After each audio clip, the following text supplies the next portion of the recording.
Now,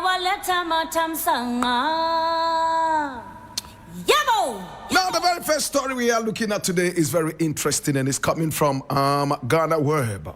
It says, sacked for keeping dreadlocks. Dr. Appiah Stadium shares her story.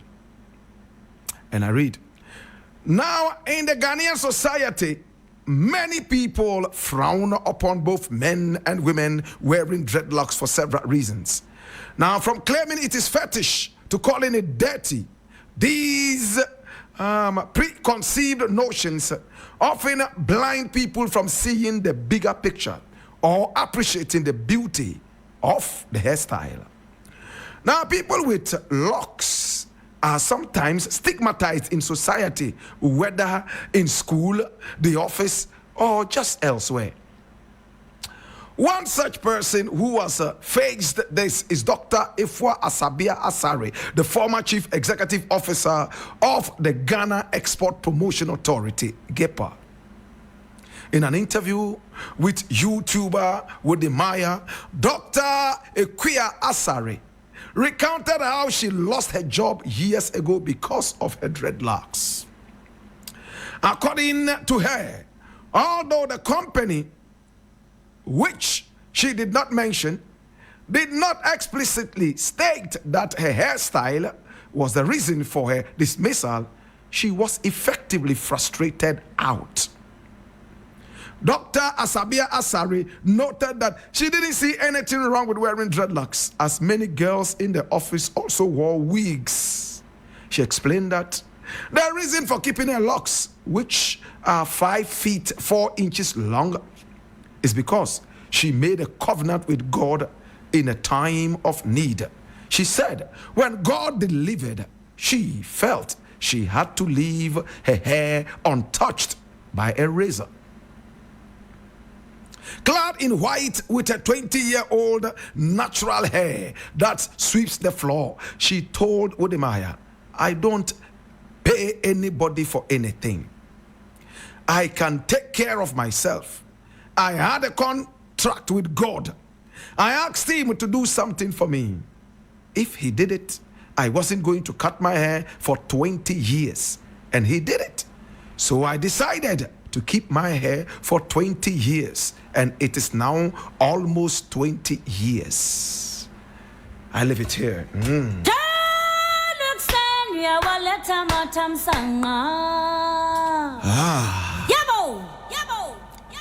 We live in such a backward country where people forget about necessities and run after frivolities. May I say it again? We live in a backward country where people chase frivolities, pushing away necessities. My God. You don't care what wig somebody wears. You don't care what attachments you put on your hair. There's Brazilian hair, they have Peruvian hair, they have Indian hair, and they have the mockery of what they call human hair. You don't know whether these hairs belong to dead women who died from cancer or died from some kind of deadly disease that you are scared of. You attach all these to your hair and you walk around, you want to be called pretty. Somebody decides that, listen, this is my natural hair. I am not going to cut it, neither am I going to comb it. I am going to let it grow and lock up. That is your problem. My brother, my sister, we have seen our students wearing dreadlocks have been victimized in such wonderfully great schools as Achimota. Right here in Ghana. We have seen our people with dreadlocks have been chased out of offices. Some even will not be allowed to present letters of employment, let alone be employed. My brother, my sister, and to make it worse, even when you pay to sit in a trotro, not many are willing to sit near you. Because you are a walking criminal. You are an illegality that should never have happened. Well, I'm glad to say that things are changing now. In my days, my brother, Rasta man would walk on the street, and not many would step on the same route that he took. You go to buy food, and the food vendor is running away because a madman has come to steal her food. My brother, my sister, we have gone through it all. Even in Jamaica, when it all started, police people were shooting and killing Rasta people at will for nothing, and competing with each other over who killed the most Rasta people. It was a common balance among Jamaican police in the days. How much dreadlocks boy you killed today? In other words, how many Rasta people have you shot and killed today? And they were competing amongst themselves. Oh, me shoot 10. Another one will say, oh, yeah, boy, I joke. Me kill 20. It was a competition as to how many dreadlocks people were shot and killed. Thanks to modernity, thanks to open-mindedness, today, some of the world's greatest people are wearing dreadlocks, or they have worn dreadlocks before. The same people call themselves Christians. They have a Bible that they do not read. They are Sunday Christians. What they do is, until Sunday comes, they do not know where their Bibles are. The Bibles are hiding in a corner catching dust. So Sunday comes, and then they pick the Bible, tuck the Bible under their armpits, and run to the church. My brother, my sister, hardly do they read the Bible. When the Bible itself said Jesus was a Nazarene, he came from Nazareth. My brother, my sister, what is the meaning of Nazareth? It means the uncut vine, Nazar. That is what it means in Hebrew. They were the only people who vowed to God that they would leave their hair uncut. I don't want to go too much into the biblical essence of this, but we don't really need the Bible to authenticate our dreadlocks. Dreadlocks came long before the Bible came into being. Long before the Bible. My brother, it's an identity for a group of people. But the same group of people victimize people who wear dreadlocks. Imagine such a brilliant woman. She said she was hounded out of office. Yet those who were wearing the Peruvian wigs, those who were wearing the Indian wigs, the so-called human hair, Brazilian wig, whatever it is, my brother, my sister, they were allowed with all the dangerous chemicals in their hair, sitting under dryers for only God knows how long their brains have been frying all this while. It is sad. Oh, your pee, uncle. I don't know the last time I visited a barber. No wonder I made a tune called Barber Shop. I don't know why I will go to a barber shop or even sit in a little barber chair. In the shop, too much trim me. In the shop, too much cut it. When are you in it? My brother, my sister. The woman here says personally she took a covenant with God and told God, listen, if you let this happen in my life, I'm going to let my hair grow. Many people attach a lot of importance to hair, especially women. It's their glory. It's our glory spiritually. So she says, I will let my hair grow until it touches the ground.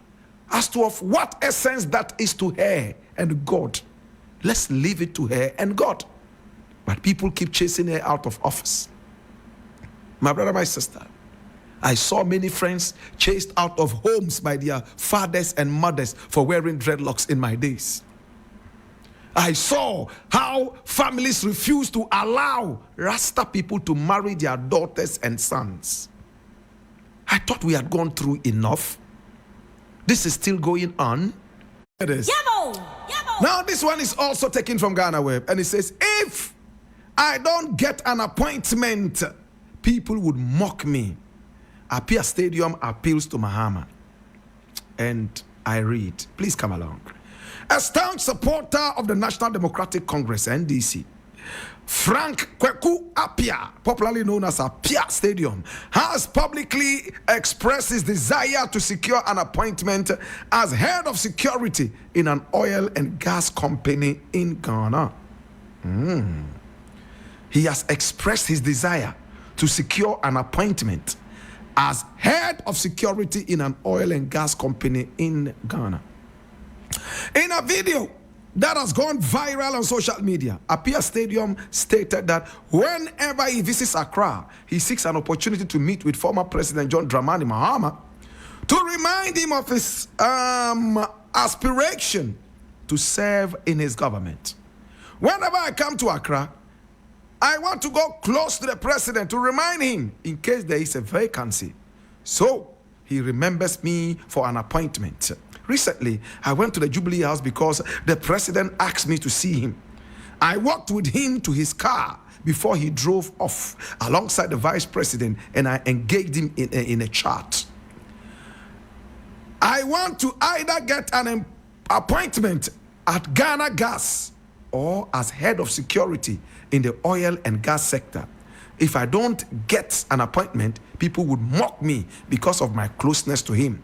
I want to be appointed because of the sacrifices I have made. If I were living with him in the Jubilee House, it wouldn't be news because of my close association with him, he said in a recent interview on Royal TV on February 11, 2025.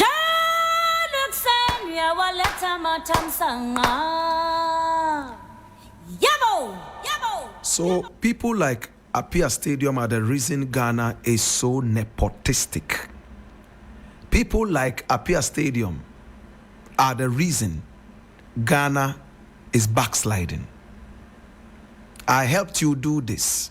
So whether I am qualified or not, put me where I prefer. He wants to work as head of security in the oil sector. That's what he says. Or at Ghana Gas. He wants an appointment. He has told the president already via this publication where he wants to be. What is Appiah Stadium's qualification? His qualification is that he supported the president to become president. That he is very close to the president. These are his certificates. Certificate number 1, I'm close to the president. Certificate number 2, I helped the president become president. For that matter, I must be the head of security at Ghana Gas or in the oil sector. It is sad. Of course, everybody knows how much Appiah Stadium staunchly supported the NDC and President John Dramani Mahama. But he was not the only person who supported this man to become president. There are many other people who might not be seen by the lenses of the camera for TV and social media. But if everybody was to come out and say what their contributions were in making this man president, my brother, maybe Appiah Stadium would go home and hide. The account people have a saying that I like. They say, what the cat has seen and gone quiet. If it was the dog, it would have barked all year long. The okra behu ediaye dino anka eye kramaya obe pusa ma Yesu kra ba no njaye. Be humble. Stop this nepotism. Stop putting pressure on the first gentleman of the land. The man just took office less than 2 months. He has inherited an economy whose former finance minister is on the run, according to the OSP. He has inherited an economy that is struggling with electricity. He has been nicknamed the King of Dumso. Instead of allowing the man some space to be able to deal with himself, pressure upon pressure. I want this position. I want that position. And I supported you. Obey. After just 1 month of being in power, what is wrong with you? After just 1 month of being in power, you are even lucky that he asked you to come and see him at the Jubilee House. And you had a conversation with him. Please be patient. Show your qualification. What is your qualification? Or anybody who supports somebody to become somebody must automatically get whatever they want and desire. then your support is conditional. There is no love in any such conditionality. Am I making sense? Or I am high on some things. Why are you putting pressure on this man? Why? Allow him, free him up to do his work. You can lobby. Yes, lobbying is not a crime. But where you go to the extent of saying, if I don't get this appointment, people will mock me. Obey. What pressure is that? What pressure is that? If Mahama is not careful, with all respect, and he just looks at the register of those who supported him to become president and gives them positions, this nation will never move forward. I was reading something from Mustafa Bande as reported, I think my Joy Online. And you know what he said? Mahama is trying to juxtapose and balance competence with something. I'm trying to, some other thing like that. Where is that thing? I'm trying to get it. Oh my God. I'll get it. I'll get it. You see, the man is trying. Yes, loyalty. The word is loyalty. Mahama is trying to balance competence with loyalty. And I think this is one of the most brilliant things that Mustafa Bande has said. My brother, where are the people who have been loyal to me? Come along, I can trust you. What are your qualifications? What can you do? Let's look at who is best fit for a certain position. That is it. Apart from being loyal, you have to be competent. You can't keep talking loyalty without talking competence. Else, you are speaking in a void.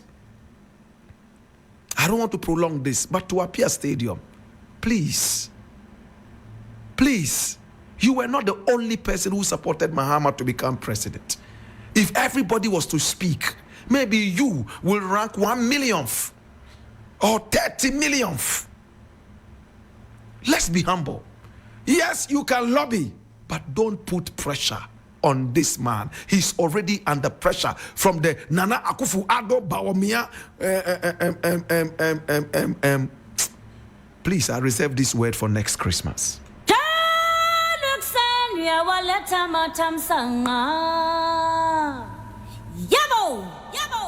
Now, the last thing I want to look at is also quite sensitive, more sensitive than the first one. And I need you to come along. Well, the story has been taken down. Interestingly, this is the first time I am trying to look at the story and it gets taken down. Because we do the work before. You understand? Yes, we do the work and decide that this is what we want to talk about. Now, the story I wanted to look at has been taken down from Ghana Web. But the original story says, concerned NDC members in Nsawam Adwojiri demand MP's resignation. And which MP do they want out?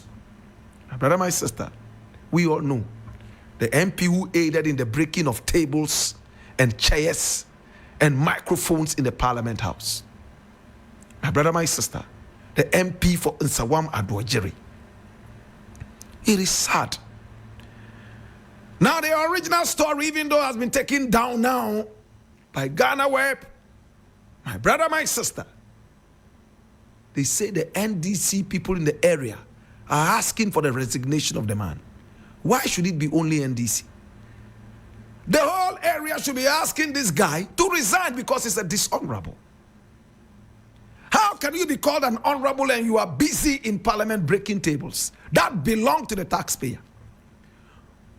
Why should you be called the mockery of an honorable when you are busily breaking microphones and throwing insults in a very dishonorable way? My brother, my sister, it's a shame. The people in the area should be demonstrating full-fledged.